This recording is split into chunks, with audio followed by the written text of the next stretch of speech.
अल्पांत काल पवनोदितवह्निकल्पं रामानलं गदितमुखरवोत्फुल्लिङ्गं दीप्तं जगत्सुमिव सम्मुखमापतन्तं तन्नामकीर्तनजलं समयच्छते तत्ते क्षणं समदकोकिलकण्ठनीलं प्रोद्योतकं परिणमो परमापतन्तम् आक्रामति प्रणयुगेन निरस्तसङ्ग तन्नामनागतमनिरुदियस्य पुंस वल्गातुरङ्गदलगर्भितभीमनाद माजो बलं बलवतामपि भूपतीनां उच्चदिवाकरमयूखशिखापरेतं प्रत्येकनाथरमिमासुविदामुखे कुन्ताग्रभिन्न गजशोरितवारिभाव केलावतारतरणातुरयोद्धवीं युद्धे जयं विजितदो जय जय पक्षा तत्पादपङ्कजवनाशैनो लभन्ते अम्भोनिलोक्षुभितभीषणनाप्रचक्र पाठीनपीठभयदोर्वणवारव रङ्गतरङ्गशिखरचितयानपास्ता तासं विहाय भवतः स्मरणाद्रजन् उद्धूतभीषणजलोदरभारभोग्ना शोचां दशामुखगतासुतजीवितात् तत्पादपङ्कजरजो मृतदिग्धदेहा हत्या भवन्ति मकरध्वजतुल्यरूप आपादकण्ठमनुशृङ्खलगैषिताङ्गा पादं रहीनिगरकोटिनिवृष्टिजन्त तन्नाममन्त्रमनिशं मनुजास्मरन्त तच्च स्वयं विगतवन्द्यवया भवन्ति मत्तविकेन्द्रनिगराजमाननाय सङ्ग्रामवारिधि महोदरबन्धनोत्थं तस्यातु नाशमुपयाति भयं श्रियेव यत्तावकं तरिमं मतिमानति सोततजं तव दिनेन्द्रगुणैर्निबद्धं भक्त्या विचित्रपूषं भक्ते जनो यैव कण्ठगतामरसं सम्मानपुङ्गमवशासमुखे चिर सम्मानपुङ्गमवशासमुखे चिर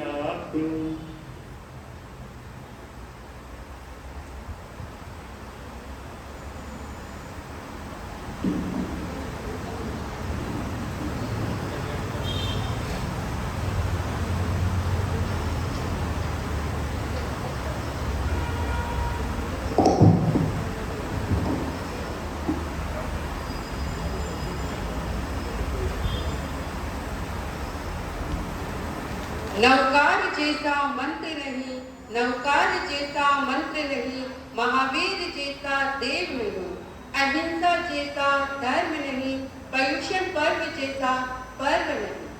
आराध्य देव के श्री चरणों में नमन। छप्पन में विराजित गुरुदेव आचार्य श्री महाशमन जी के चरणों में भावभीनी वंदना। मुंबई में विराजित चारित्र आत्माओं के चरणों में वंदन। मंच पर विराजित उपस्थित जी को मेरा सादर जय जिनेन्द्र।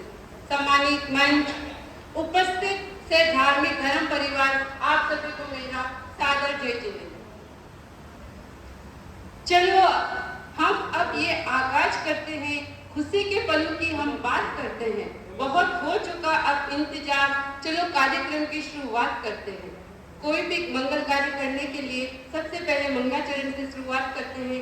इसी क्रम में आमंत्रित करती हूँ हमारी महिला मंडल बहनों को मंगलाचरण के साथ महिला मंडल बहनों।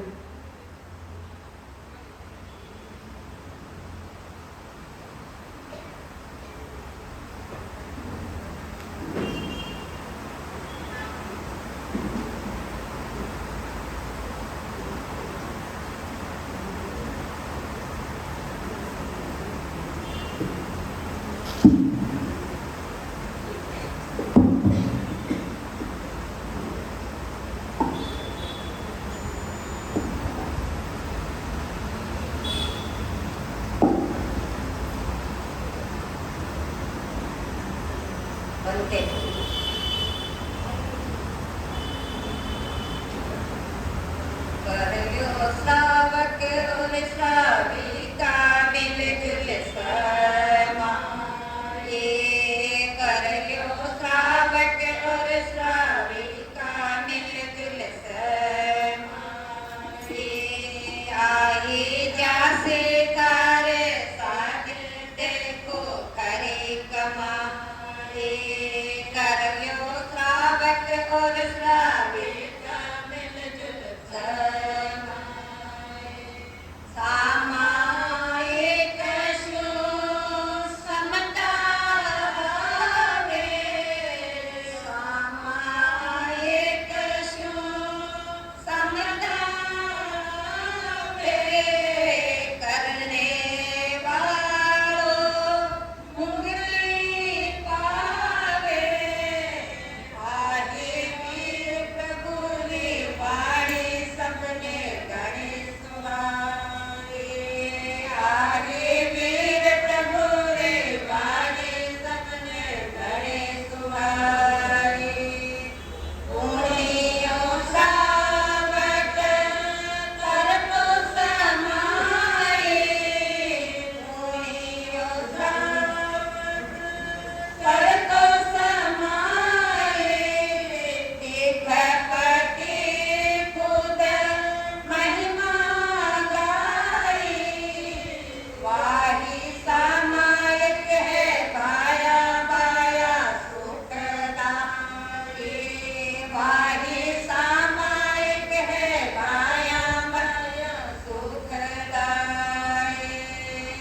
उल्लेखा से जीवन चाले उल्लेखा से जीवन चाले इन्हें सामायिक में ढाले कोई अजर अमर पद पावे बाजे सहनाई कोई अजर अमर पद पावे बाजे सहनाई हरियो सरो पर्व मनाओ हरियो सरो पर्व मनाओ सामायिक ज्योत जलाओ जागो निद्रा जागो सुख कर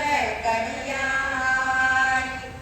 जागो निद्रा जागो सुख कर कन्या आई करियो श्रावक और श्राविका मिलजुल समाए आगे काशी तारे सागे देखो करे कमाए करियो श्रावक और श्राविका मिलजुल समाए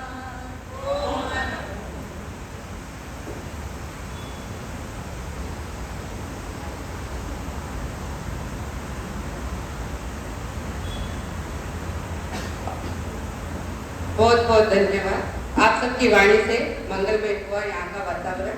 इसी क्रम में मैं आमंत्रित करूंगी आपका सानिध्य पाकर जगह भाग्य हमारा शीतल होता रहे तन मन बहे कृपा की धारा फूल खिलते हैं जब आप मुस्कुराते जहाँ बदाते वहाँ चार चांद लगाते उस मंच की शोभा का क्या कहना जहाँ आप जैसे उपासक जी बदाते संस्कारों के दीप जलाए फैलाए सुनहरा भविष्य का सुवास सीख कर बनना है संस्कारों की क्यारी हमें मिला है जिनका पावन सानिध्य मिला हमें कीमती समय जिनके पास खास अंदाज में हम और भी सीखेंगे आपसे आपके नए अंदाज में सामायिक दिवस के बारे में मेरा नम्र निवेदन उपासक जी भाई साहब को मंगल उद्बोधन के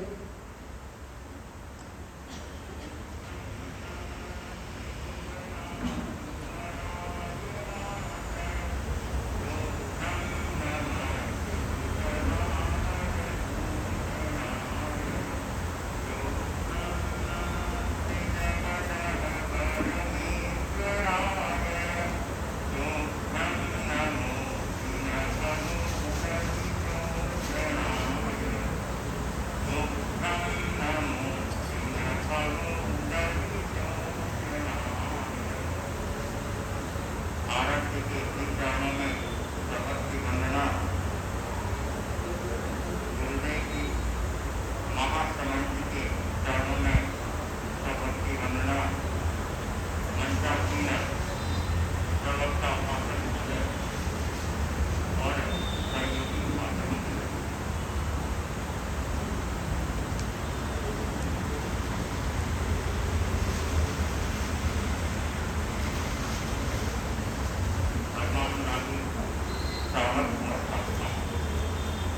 परिश्रम का आज दूसरा दिन सामायिक दिवस और इसे अखिल भारतीय तेरापंथ युवक परिषद अभिनव सामायिक के रूप में मना रहा है। इसी के अंतर्गत हम इसका प्रयोग करें। इसकी शुरुआत हम तिब्बती वंदना से करेंगे। तो सबसे पहले आप वंदना की मुद्रा में बैठ जाएं।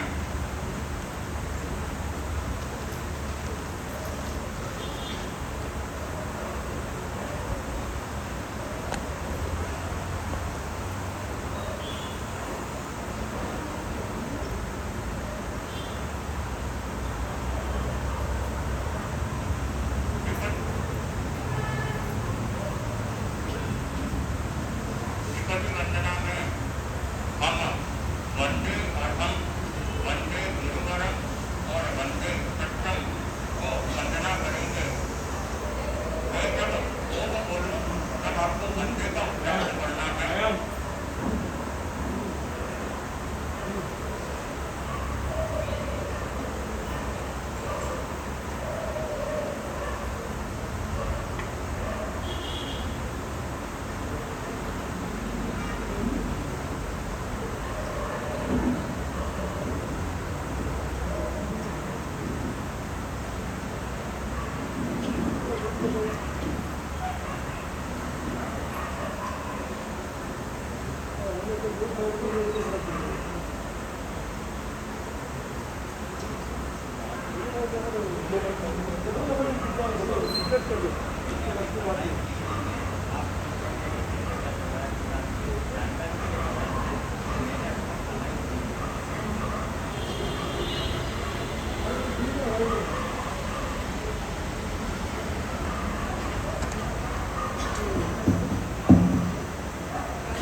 तिब्बती वंदना में हम वंदे अर्थम, वंदे गुरुवरम और वंदे सत्यम का उच्चारण करेंगे, वंदना करेंगे उनकी। मैं जब ओम बोलूं तो आपको वंदे का उच्चारण करना है। मैं जब रिंग बोलूं तब आपको अर्थम का उच्चारण करते हुए नीचे की ओर झुकना है और अपना सिर जमीन को लगाना है और झुके रहना है। मैं जब श्रिंग बोलूं तब श्वास भरते हुए आपको वापस ऊपर की ओर आना है, अपनी मूल स्थिति में वंदना में बैठ जाना है। हम 3 तरह से करेंगे। पहले वंदे अर्थम का उच्चारण करेंगे, तो सभी तैयार हो जाएं। ओम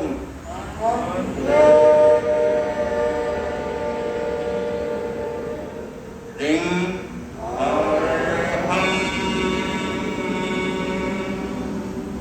श्रिंग वंदे गुरुवरम। ओम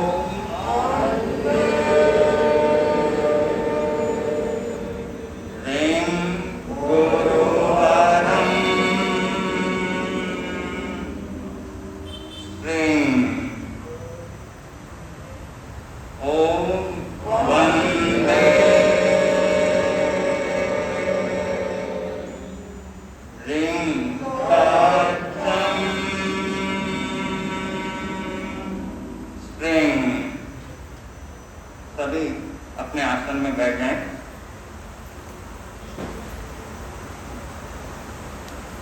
नमस्कार महामंत्र का उच्चारण करेंगे।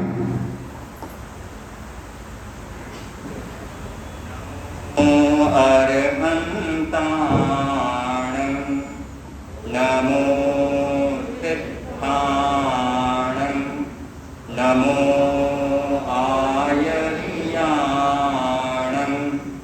नमो उवध्यायाणं, नमो लोये सत्वसाहूणं। ऐसो पंच नमोकारो सर्वपावकनाशिनो मंगलाय तौवेसिं पढमं हवै मंगलम् पढमं हवै मंगलम्। सामायिक पाठ का उच्चारण करेंगे हम, सामायिक का संकल्प करेंगे। जिन जिन को सामायिक का पाठ आता है वो मेरे साथ ही उच्चारण करके सामायिक का संकल्प करें। जिनको नहीं आता है वो सुनकर सामायिक का संकल्प करें। करे निभंते सामाय्यम सावज्जं जोगम पचक्षामि जाव नियमम मुक्तम एगम पच्वासामि दुविहं तिविहेणं न करेहि न कार्वेहि मनसा वयसा कायसा तस्य भन्ते परिक्रमामि निंदामि करिहामि अपमानं घोषितामि। एक मुहूर्त तक पाप दोष सेवन का त्याग है। लोकस्थ का ध्यान करेंगे, अपनी आंखें बंद कर एक की हड्डी सीधी तन्मयता के साथ। लोकस्थ जो जगरे धम्मदित्तरे जिने अरहन्ते चित्रकित्सं सौवीतं केवली उत्तमजियं च वन्दे संभवमभिनन्दनं च सुमतिं च पौमप्पहं सुपासं तिनं च चन्द्रप्पहं वन्दे सुविहिं च पुष्पदन्तं श्रीयतसिद्धं च वासुपुच्छं च विमलमनन्तं च दिनं खम्मं सन्तिं च वन्दामि कुन्थुमरं च मल्लिं वन्दे मुनितुभ्यं नमिजिनं च वन्दामि ऋक्विणीमिं पातं च वध्यमानं च एवं मयेऽभितुवा विभूय रजमनापहीनजरमरणा